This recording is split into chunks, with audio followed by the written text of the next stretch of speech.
ବାହାରିନ୍ର ରାଜଧାନୀ ମାନାମାଠାରେ ପ୍ରବାସୀ ଓଡ଼ିଆଙ୍କ ସଂଗଠନ ବାହାରିନ୍ ଓଡ଼ିଆ ସମାଜ ଘୋଷଯାତ୍ରା ପର୍ବର ଶେଷ ଦିବସ ବାହୁଡା ଯାତ୍ରା ବହୁତ ଆଡମ୍ବର ସହକାରେ ପାଳନ କରିଛନ୍ତି।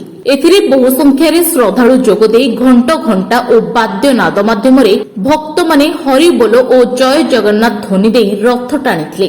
ରଥ ଉପରେ ମହାପ୍ରଭୁ ଶ୍ରୀ ଜଗନ୍ନାଥ ବଡ଼ ଭାଇ ବଳଭଦ୍ର ଓ ଭଉଣୀ ଦେବୀ ସୁଭଦ୍ରା ବିଜେ ହେଲା ପରେ ଶ୍ରଦ୍ଧାଳୁମାନେ ଭାବ ବିହ୍ୱଳ ହୋଇଥିଲେ। ଚତୁର୍ଦ୍ଧା ମୂର୍ତ୍ତି ରଥରେ ପରିକ୍ରମା କଲା ପରେ ଶତାଧିକ ଭକ୍ତ ପ୍ରସାଦ ସେବନ କରିଥିଲେ। ଶେଷରେ କିଛି ଭକ୍ତ ଓଡ଼ିଶାର ବିଭିନ୍ନ ପାରମ୍ପରିକ ନୃତ୍ୟ ପ୍ରଦର୍ଶନ କରିଥିଲେ। ଆରବ ଦେଶର ବିଶିଷ୍ଟ ଓଡ଼ିଆ ଶିଳ୍ପପତି ଶ୍ରୀଯୁକ୍ତ ଦେବଲୋକନାଥ ମହାନ୍ତି ବିଶିଷ୍ଟ ଅତିଥି ଭାବେ ଯୋଗଦେଇ ଜଗନ୍ନାଥ ସଂସ୍କୃତି ଓ ଐତିହ୍ୟ ବିଷୟରେ ବର୍ଣ୍ଣନା କରିଥିଲେ।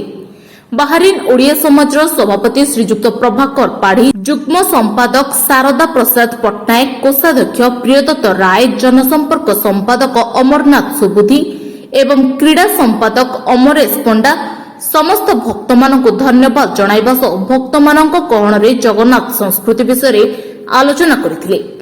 ବିଦେଶରେ ରଥଯାତ୍ରା ପାଳନ କରିବା ପ୍ରତ୍ୟେକ ପ୍ରବାସୀ ଓଡ଼ିଆଙ୍କ ପାଇଁ ସୌଭାଗ୍ୟ ଓ ଗର୍ବର ବିଷୟ ବୋଲି କହିଥିଲେ।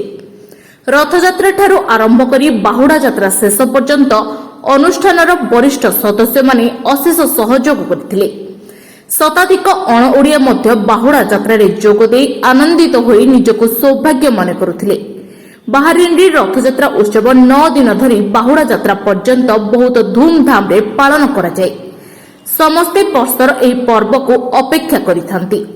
ସର୍ବଶେଷରେ ଶ୍ରୀ ଶ୍ରୀ ରାଧା ଗୋପାଳକୃଷ୍ଣ ମନ୍ଦିରରେ ସଭାପତି ଶ୍ରୀଯୁକ୍ତ ପ୍ରଶାନ୍ତ ମହାନ୍ତି ଏବଂ ଅନୁଷ୍ଠାନର ବରିଷ୍ଠ ସଦସ୍ୟ ଶ୍ରୀଯୁକ୍ତ କିଶୋର ଦାସ, ଶ୍ରୀଯୁକ୍ତ ବିଷ୍ଣୁ ପ୍ରସାଦ ମହାନ୍ତି, ଶ୍ରୀଯୁକ୍ତ ରାମଚନ୍ଦ୍ର ସାହୁ, ଶ୍ରୀଯୁକ୍ତ ଭକ୍ତହରି ଅଗସ୍ତି ବାହାରିନ୍ରେ ରଥଯାତ୍ରା ପାଳନ କରିବା ପ୍ରଭୁ ଜଗନ୍ନାଥଙ୍କ ଲୀଳା ଓ କରୁଣା ବୋଲି କହିଥିଲେ।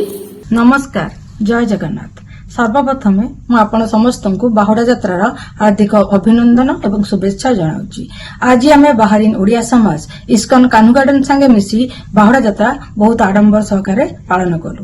ରଥଯାତ୍ରା ଠାରୁ ଆରମ୍ଭ କରି ବାହୁଡା ଯାତ୍ରା ଏହି 9 ଦିନ ଆମେମାନେ ପ୍ରତ୍ୟେକ ଦିନ ଇସ୍କନ ମନ୍ଦିରରେ ଆମର ସଂକୀର୍ତ୍ତନ, ଭଜନ, ଆମର କୁନି କୁନି ପିଲାମାନେ ଭଜନ ପରିବେଷଣ କରନ୍ତି, ପ୍ରସାଦ ସେବନ ହୁଏ। ଆମେ ବହୁତ ଆଡମ୍ବରରେ ପାଳନ କରିଥିଲୁ।